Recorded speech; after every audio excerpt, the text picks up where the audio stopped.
This is Sean from Nowhere Games, and this is the second episode of my development series, A Game Dev's Journey, where I document my journey from amateur game development to professional.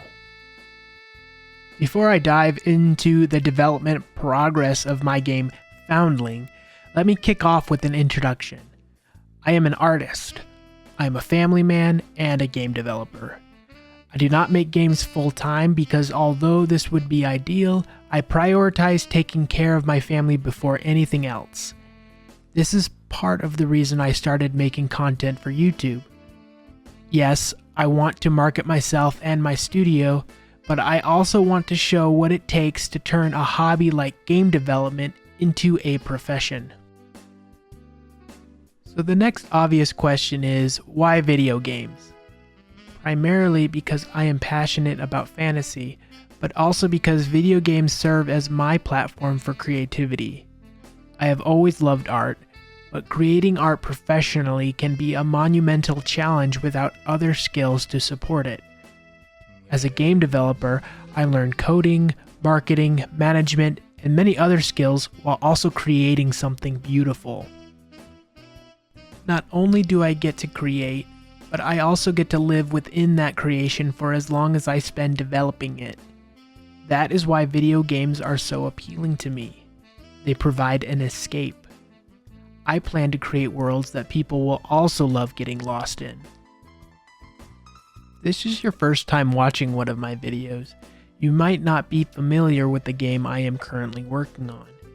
Foundling is a game about learning to survive in the Dark Ages as an orphan. Violence, scarcity, and disease are common in this world I am creating. You must fight, steal, and scavenge to survive. Choices matter in this game, so choose carefully.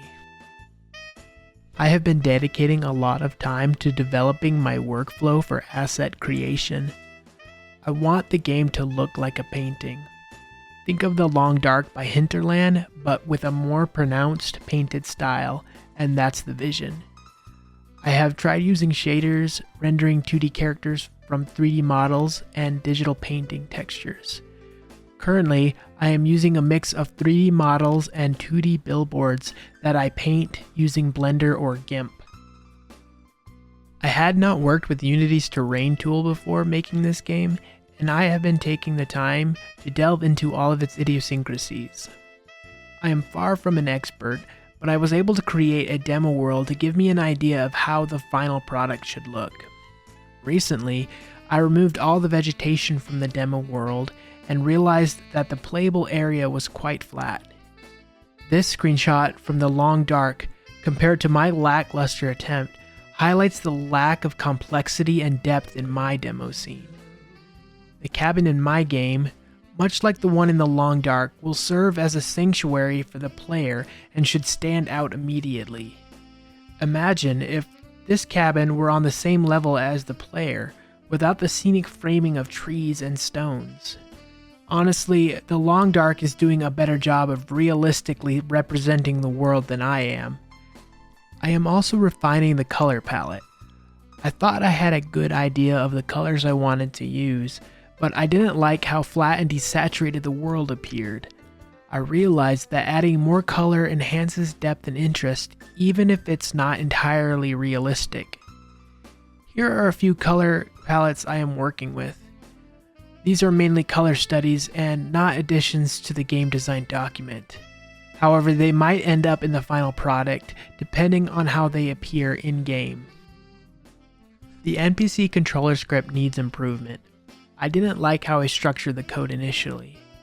There were too many dependencies spread throughout the codebase, so I started from scratch and rewrote the entire controller, but it still needs work. I am working with someone who has much more coding experience than I do, and honestly, we will probably rewrite this script again, because it is nearly impossible to scale a game with poorly written code. In the near future, I plan to add more combat features and improve the survival mechanics. Currently, the survival elements are basic, with variables like health, stamina, thirst, hunger, and plague only changing over time. Combat isn't fully integrated yet, and there's no inventory or items to manage the survival system. I also want to introduce negative effects for players using these variables. Expect updates to the game's visuals as well. Recent changes at the studio have given me more time to focus on art and asset creation, and I hope to share these updates in my next devlog. If you're still listening by this point, you're a real one, and I appreciate your support, and I hope I haven't wasted your time. If you enjoyed what you watched, please share it with your friends. If you're a game developer or a fan, please leave your advice in the comments. I'm a lifelong learner, and your knowledge is always appreciated. Also, like and subscribe to my channel so YouTube can recommend my content to more viewers. I'm working to create something amazing, and I can't do it without the support from a strong fan base. Thanks again. Bye.